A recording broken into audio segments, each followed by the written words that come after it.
गहरी सुनसान सड़क पर एक कार तेजी से भाग रही थी। कार को चला रहा था डेविड। अपने पास में बैठी हुई अपनी पत्नी मारिया को सांत्वना दे रहा था, मगर मारिया कुछ भी सोचने समझने की स्थिति में नहीं थी।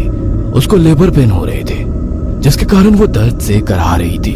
मारिया, हिम्मत रखो, सब कुछ अच्छे से हो जाएगा। नहीं डेविड, कुछ भी अच्छा नहीं होगा। मेरा दिल बहुत घबरा रहा है। मेरी ही गलती है, मुझे संभाल कर चलना चाहिए था। आज तो नो मून नाइट है, बस आज की रात निकल जाए। नो मून नाइट के दिन मुझे मेरे बच्चे नहीं चाहिए। है? कैसी बातें कर रही हो? नो मून नाइट में बच्चे नहीं चाहिए? ईश्वर ने सब कुछ तय कर रखा है, वही होगा जो उसकी मर्जी होगी। कार जैसे ही हॉस्पिटल पहुंचा, वार्ड बॉय तुरंत स्ट्रेचर लेकर वहां पहुंच गया, क्योंकि डेविड ने पहले से ही हॉस्पिटल में इत्तला कर दी थी। डॉक्टर तुरंत मारिया को ओटी में लेकर गए। बाहर डेविड परेशान सा घूम रहा था।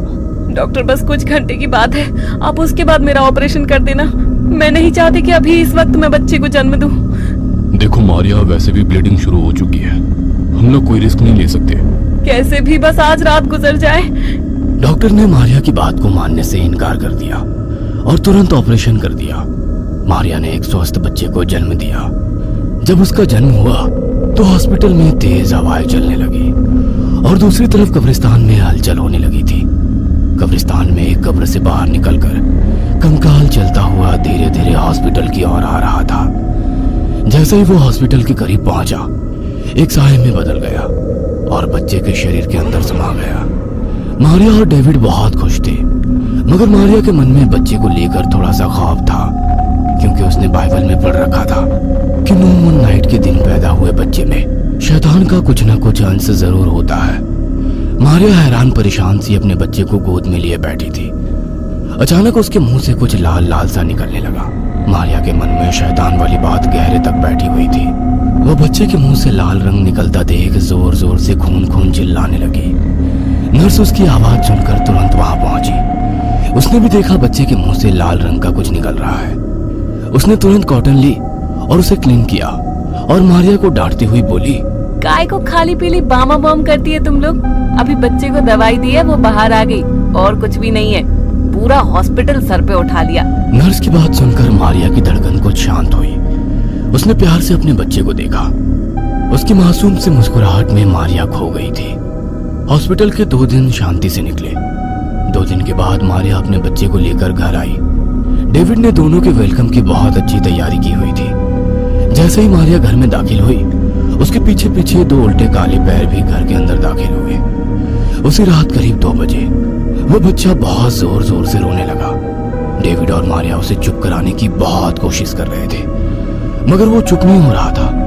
तभी खिड़की पर एक काली बिल्ली आई और वो अजीब सी आवाज निकालने लगी। उस बिल्ली की आवाज सुनकर बच्चा एकदम खामोश हो गया और मुस्कुराने लगा। डेविड और मारिया दोनों एक दूसरे की ओर हैरानी से देख रहे थे।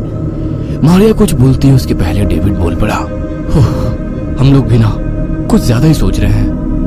हो सकता है कि बिल्ली की आवाज उसके लिए नहीं है, इसलिए वो चुप हो गया हो। मगर मारिया हैरान थी कि वो लोग 5वें माले पर रहते हैं, फिर दीवार की साइड वाली खिड़की पर बिल्ली कहां से आ गई? वहां तो ऊपर चढ़ने की कोई जगह ही नहीं है। मारिया खिड़की के पास गई। उसने तुरंत खिड़की से झांक कर देखा, मगर वहां ना अब कोई बिल्ली थी, ना ऐसी कोई जगह जिस पर बिल्ली बैठ सकती हो। मारिया हैरान थी कि बिल्ली कहां बैठी थी। मारिया का मन खराब हो गया। उसे पूरी रात नींद नहीं आई।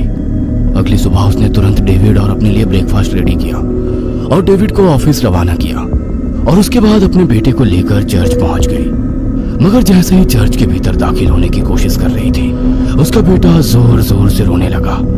मारिया उसे संभाल रही थी, मगर वो चुप ही नहीं हो रहा था।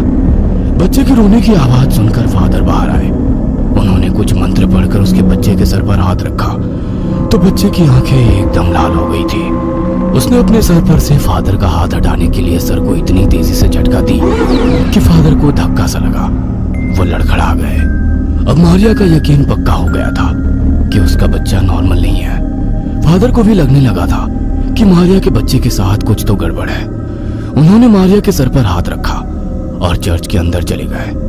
मारिया अपने बच्चे को लेकर चर्च के अंदर नहीं जा पा रही थी, इसलिए वो वहां से उल्टे पैर लौट आई। उसी रात मारिया अपने बच्चे को अपने पास सुलाकर खुद सो रही थी। उसे ऐसा महसूस हुआ कि कमरे के बाहर कोई है।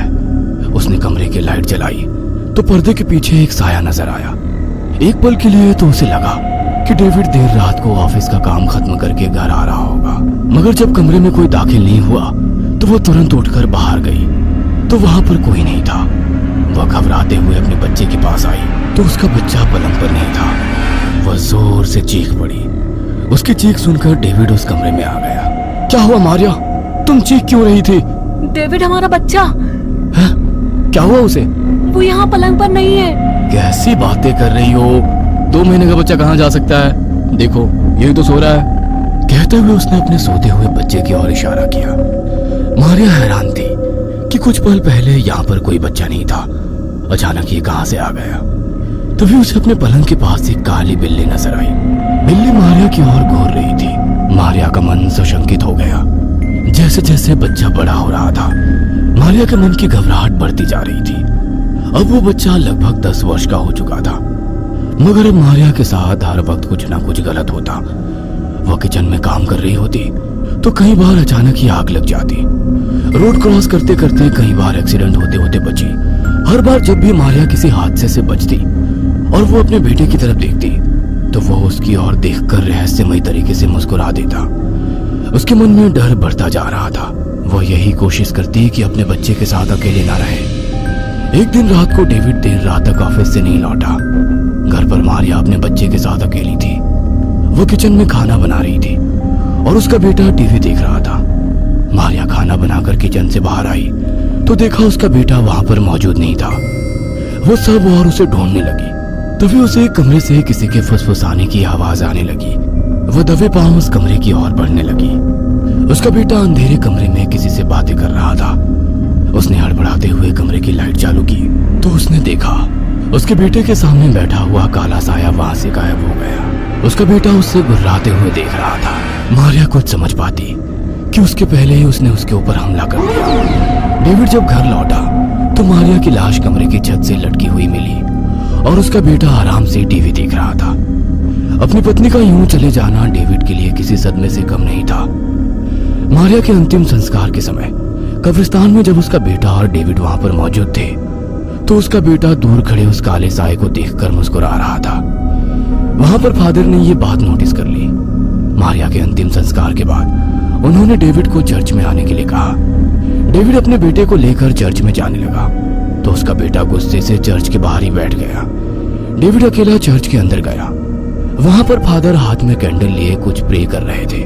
डेविड को देखकर उसे बैठने के लिए इशारा किया। प्रेयर के बाद उन्होंने डेविड के गले में एक क्रॉस डाला और कहा, my child, God bless you. तुम्हारा बेटा शैतान का अंश है, उसे खुद से दूर कर दो, वरना अभी उसने अपनी मां को मारा है। अब अगली बारी तुम्हारी होगी। फादर, आप ये क्या कह रहे हैं? मेरा बेटा और शैतान का अंश, हाउ इज इट पॉसिबल? मैंने पहले मारिया को भी आगाह किया था। तुम्हारे बेटे का जन्म 9 मून नाइट में हुआ है। वो रात काली शक्तियों की रात होती है। जिस समय में तुम्हारे बेटे का जन्म हुआ वहीं पर उस समय कब्रिस्तान में भी गहरी हलचल हुई थी। एक भटकती हुई आत्मा ने तुम्हारे बच्चे के शरीर पर कब्जा कर लिया है।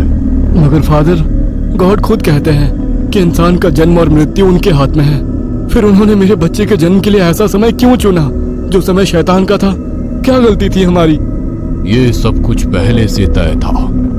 मैंने बहुत कोशिश की कि मारिया को उसकी मुक्ति का साधन बनाऊं, मगर शायद मारिया की मृत्यु उसी के हाथों लिखी थी, इसलिए मैं कुछ नहीं कर पाया।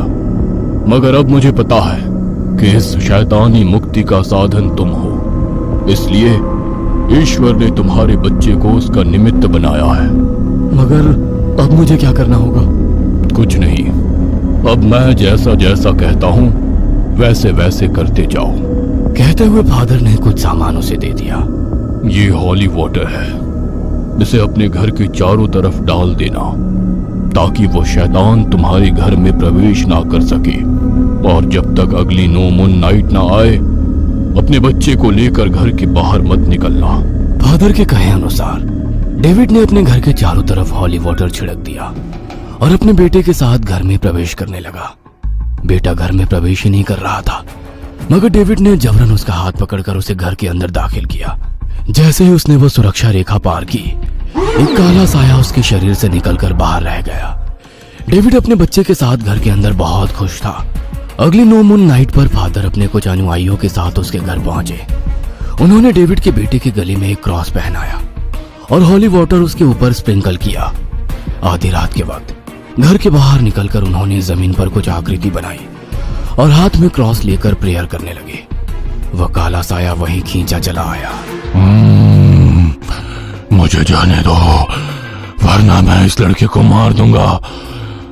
तो उसे मारना तो दूर की बात है, अब तो उसके शरीर में प्रवेश भी नहीं कर सकता, कहकर उन्होंने मंत्रोच्चार करते हुए हॉली वाटर उस साये पर डाल दिया। साया दर्द से कराह उठा।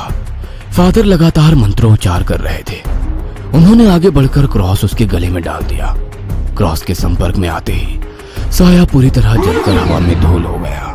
माय चाइल्ड डेविड, अब तुम्हारा बच्चा पूरी तरह से ठीक हो गया है। God bless you both. David और उसका बेटा अब खुशी खुशी रहने लगे थे, मगर उनकी जिंदगी में मारिया की कमी हमेशा रहेगी।